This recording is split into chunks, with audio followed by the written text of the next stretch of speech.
Albert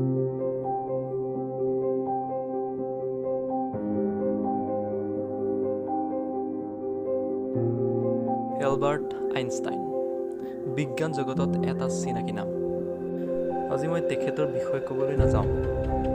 আপোনালোকে বাৰু জানেনে তেখেতৰ ব্ৰেইন অৰ্থাৎ মস্তিষ্ক আজিও সংৰক্ষিত হৈ আছে পেনচিলভেনিয়াৰ ফিলাডেলফিয়া চহৰৰ দি মাটাৰ মিউজিয়ামত।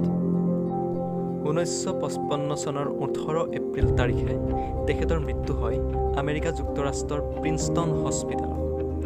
আৰু সেই হস্পিটেলৰ সেই সময়ৰ পাথলজিষ্ট থমাছ হাৰ্ভে ডেড বডি পৰীক্ষা কৰাৰ সময়ত আইনষ্টাইনৰ ব্ৰেইনটো স্কালৰ ভিতৰৰ পৰা উলিয়াই প্ৰিজাৰ্ভ কৰি ৰাখে। আইনষ্টাইনে তেখেতৰ এখন কিতাপত লিখি থৈ গৈছে, cremate them and scatter the ashes secretly in order to discourage আইডলেটাৰ্ছ।